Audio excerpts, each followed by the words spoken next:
Latest updates के लिए ultra channels को सब्सक्राइब करें और बेल आइकन को प्रेस करें। क्या मजाक है ये?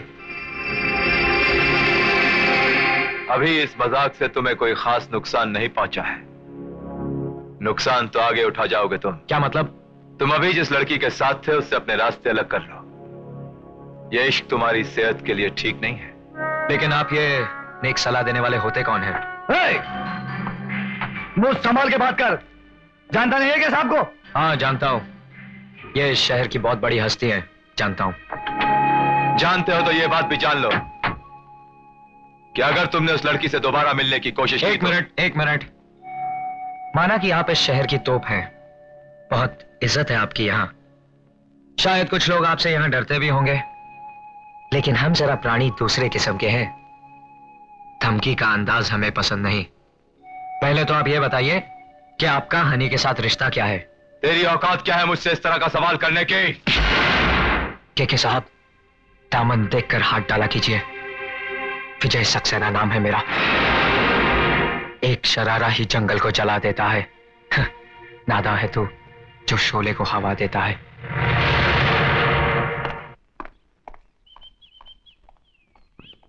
तेरे खून की तासीर भी तेरे भाई जैसी है। तुझे पता नहीं कि सपनों की दुनिया से निकलकर किस भयानक हकीकत का सामना करना है तुझे।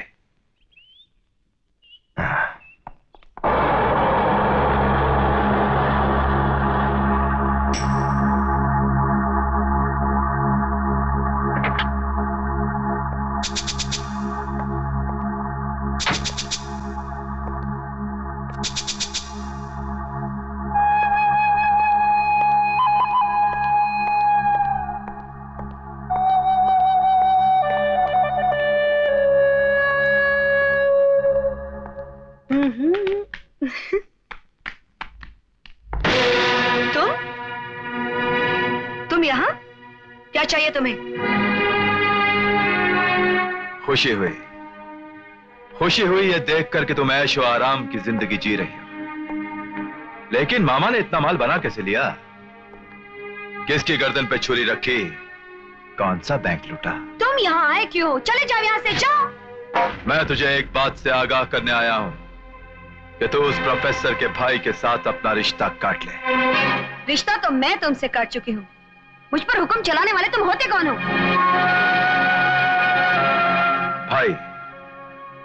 भाई हूं तेरा। तू इस शहर में रहता है तू? हाँ। मुझे पता नहीं था।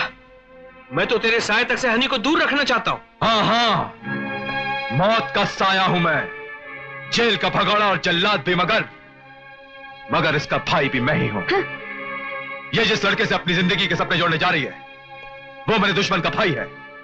मेरी बहन मेरे दुश्मन के घर की बहू बनेगी क्या? हाँ, बनेगी बहू। आज तो मुझ पर अधिकार जताने आ गए हो। किस रिश्ते से? माँ को तुम्हारी वजह से कितने दुख झेलने पड़े। तुम्हारी वजह से न जाने उनको कितनी बार नीचा देखना पड़ा। बीमारी ने उन्हें अंदर ही अंदर खोखला कर दिया। और भाषण मत दे मुझे। मैं यहाँ सुनने नहीं समझाने आया हूँ। आज के बाद तू उस लड़के से कोई वास्ता नहीं रखेगी। क्यों? तुम हमारी अच्छी भली जिंदगी में दखल डालने आ गया है। ये बेचारी माँ बाप के प्यार दुलार के बिना बड़ी हुई है। इसे बेजान खिलौनों के बीच पाला है मैंने। और जब इसकी जिंदगी में विजय है। मैंने कह दिया ना, विजय से इसका कोई रिश्ता नहीं। बस और एक बात सुन लो, के दुश्मन के घर में शहनाई नहीं बजती।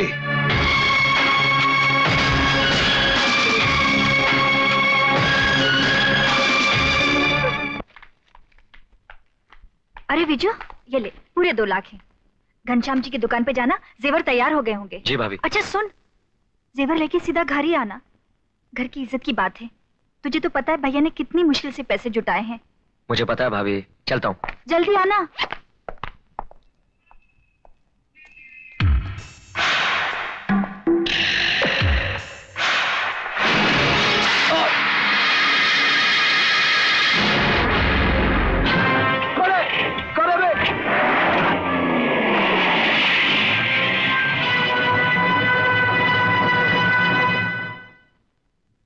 ये तो तेरे साथ बहुत ही बुरा हुआ।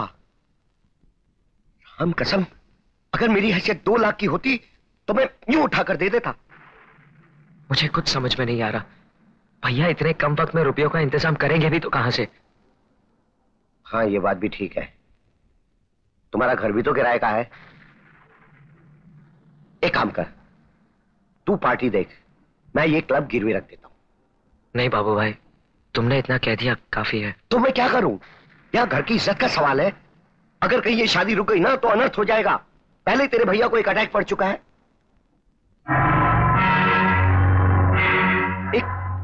एक रास्ता है विजय, काम भी नेक है और तेरा काम भी हो जाएगा। बाबू भाई मैं कुछ भी करने के लिए तैयार हूं।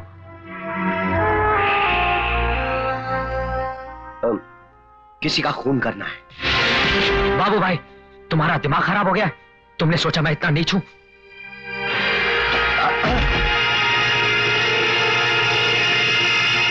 अरे तो मैं किसी धर्मात्मा के खून की बात नहीं कर रहा।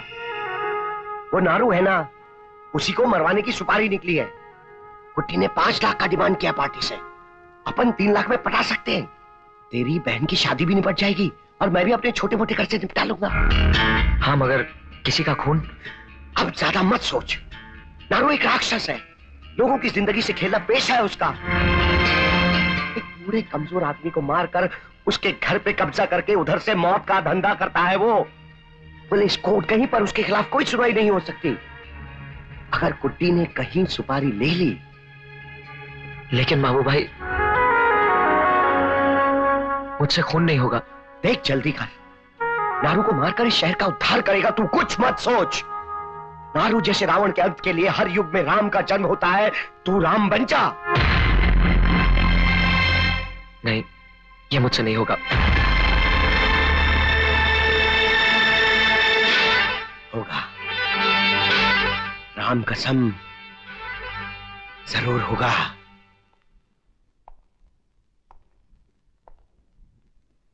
शादी का मुहूर्त अगले बुधवार का निकला है। देखिए मेहता जी, शादी 1 साल के लिए रोकनी पड़ेगी। क्या कह रहे हैं आप? शादी 1 साल बाद करेंगे? सक्सेना जी, रिश्तेदारी में हमारा मजाक बन जाएगा। देखिए वो पूरा इंतजाम था हमारे पास, लेकिन कुछ हादसा हो गया, इसलिए अब पैसे का बंदोबस्त करने के लिए मुझे थोड़ा वक्त तो चाहिए। आप मेरी शराफत का नाजायज फायदा उठा रहे हैं। अगर आप में हैसियत नहीं है तो आपने हाँ क्यों की थी? आप समझ क्यों नहीं रहे हैं? मैंने आपसे कहा ना कि पूरा इंतजाम था हमारे पास। वो रुपए विजय के हाथ से छिन गए। अब 2 लाख रुपए की रकम कोई कम तो होती नहीं है। आप हमारी मजबूरी क्यों नहीं समझ रहे? हम थोड़ी चाहेंगे हमारी लड़की घर में बैठी रहे। शादी के लिए आपको जल्दी थी, इसलिए हमने हाँ कर दी। बहुत हो गया आप लोगों का ये तमाशा। मैं अभी और इसी वक्त इस संबंध को तोड़ता हूँ। ऐसा मत कहिए, मैं आपके आगे हाथ जोड़ती हूँ। नहीं प्रीति, नहीं। इनके संबंध तोड़ने से मेरी बहन कुंवारी नहीं बैठी रहेगी। अच्छा हुआ मुसीबत के वक्त में मेहता जी की असलियत का पता चल गया कि मैं किस कमीने आदमी के घर अपनी बहन को भेज रहा था। सक्सेना जी, भैया दफा हो जाइए यहाँ से, दफा हो जाइए यहाँ से। मैं आपको 1 मिनट भी आप बर्दाश्त नहीं कर सकता। क्या? बड़े भैया, भैया क्या हो रहा है आपको? पूछो, डॉक्टर को बुलाओ। भैया भैया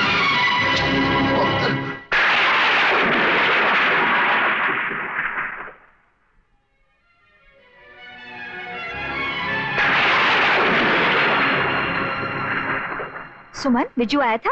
नहीं तो कहाँ चला गया?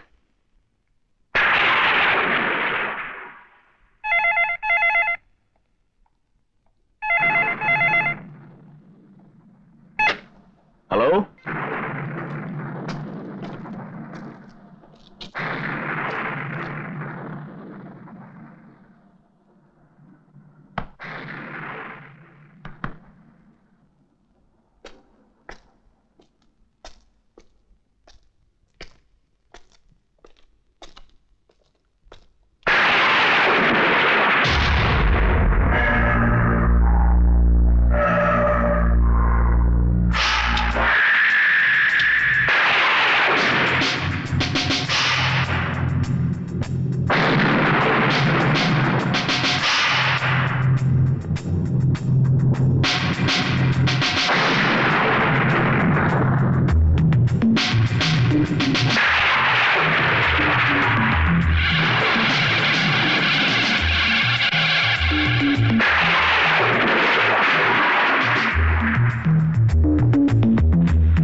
भैया आप, भैया भैया भैया भैया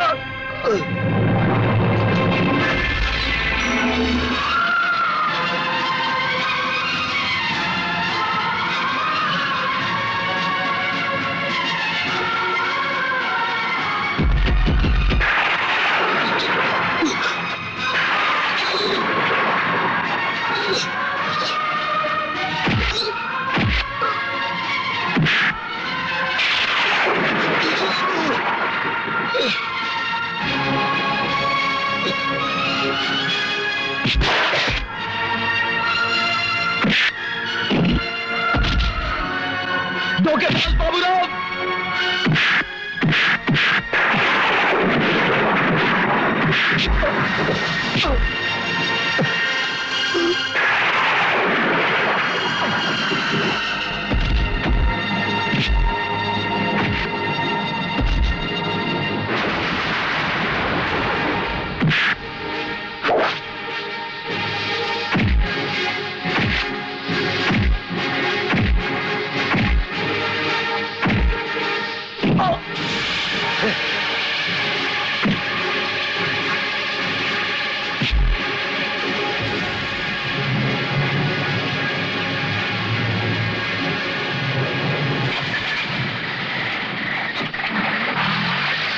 फेंक दो साले को।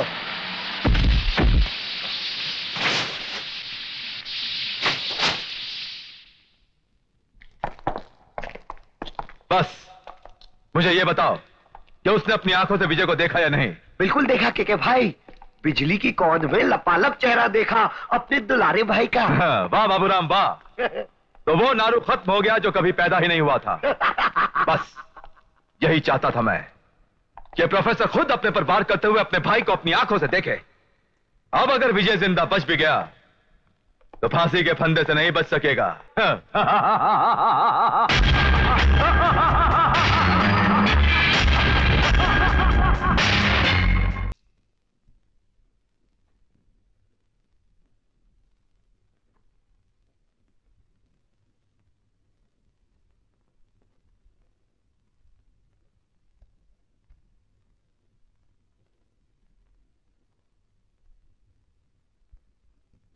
ठक्कर ने फोन करके आपको तुरंत बुलाया था? यह फोन खुद ठक्कर ने किया था? देखिए, आपके घाव से यह तो साफ है कि उस आदमी ने आप पर बहुत नजदीक से वार किया है। क्या आप उस आदमी को पहचान सकते हैं?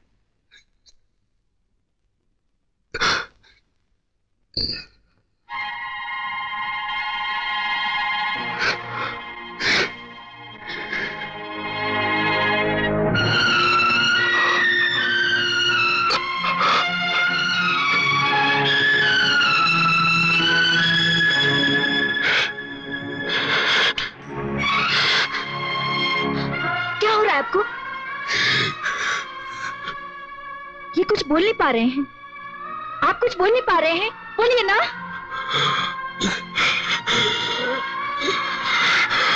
Doctor, doctor!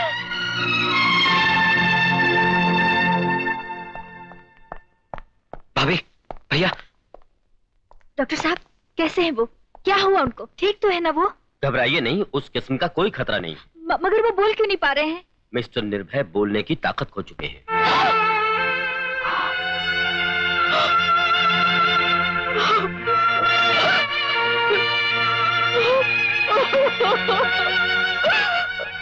अभी देखिए, खून काफी बह जाने की वजह से दिमाग की ब्रोकास एरिया, जहां से बोलने की ताकत का नियंत्रण होता है, उस एरिया की ब्लड सप्लाई बंद हो गई है। उसी वजह से उनके साउंड बॉक्स पर असर हुआ है और आवाज चली गई। मगर सही ट्रीटमेंट देने पर धीरे धीरे ब्लड सप्लाई चालू हो जाएगी और आवाज आ जाएगी। मगर कब? टाइम पीरियड के बारे में कुछ कहा नहीं जा सकता। मैं उनसे कब मिल सकता हूँ? फिलहाल उन्हें होश में आने में करीबन 4 घंटे लग जाएंगे। ठीक है। वर्मा। Yes sir. आसपास नजर रखो, मैं बाद में आता हूँ।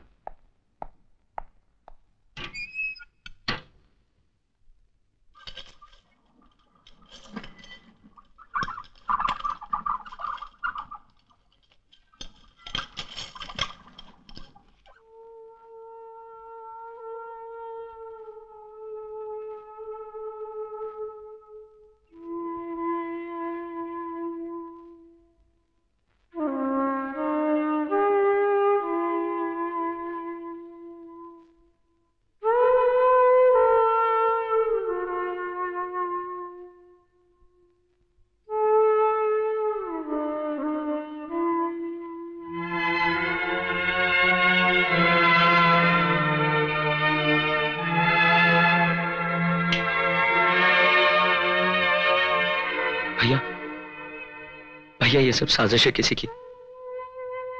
पहले मुझसे जेवर के रुपए छीन लिए गए।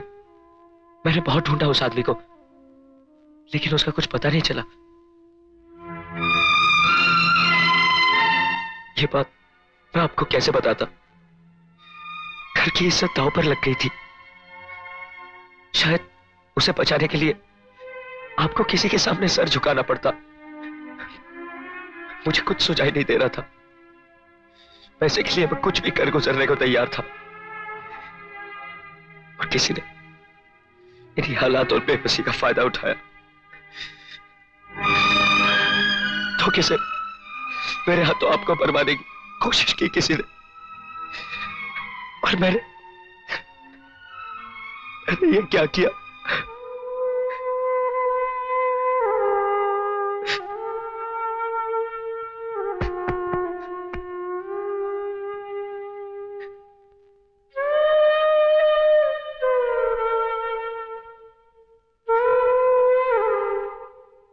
अरे पागल, दिल छोटा मत कर।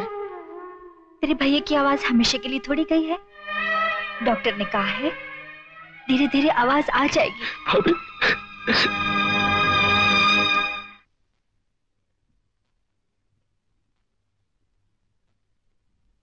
पापा पापा पापा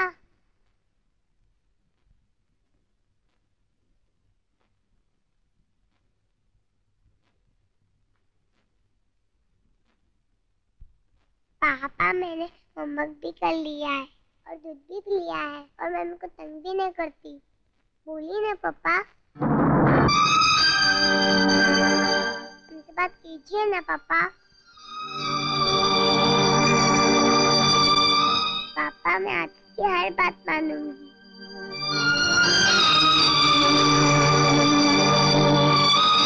पापा बोलिए ना पापा।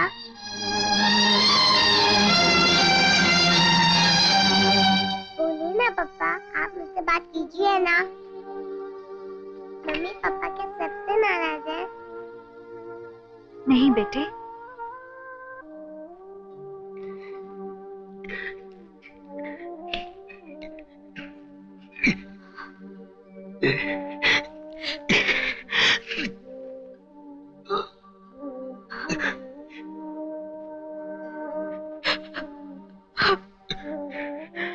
नहीं बेटा, तेरे पापा किसी से नाराज नहीं है। हम में से किसी से भी नाराज नहीं है। एक बेदर्दी ने इनकी आवाज छीन ली, इसी वजह से हम सबकी आंखों में आंसू है। हे भगवान, उसे कभी सुखी नहीं रखना। जिससे तेरे पापा की आवाज छीनी, उसे कभी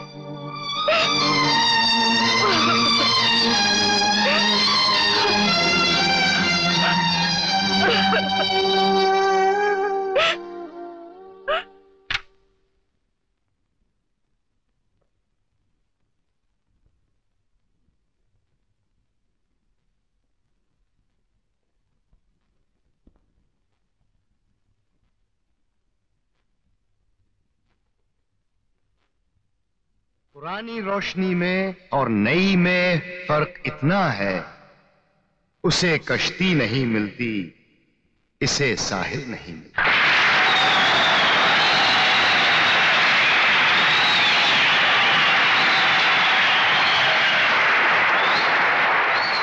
एक बात तो साहस के साथ मैं कहूंगा कि बहाव भटक सकता है, बहक सकता है, दिशाहीन हो सकता है, लेकिन बहाव ही कुछ बदल सकता है, क्रांति ला सकता है, पड़ाव नहीं।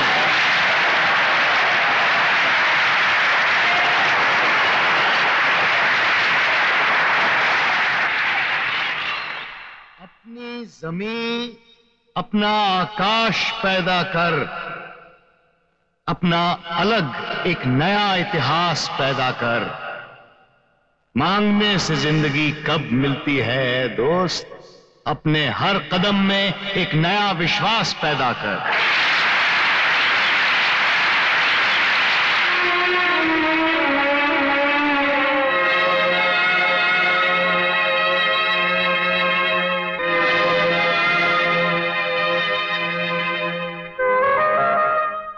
मिल गए।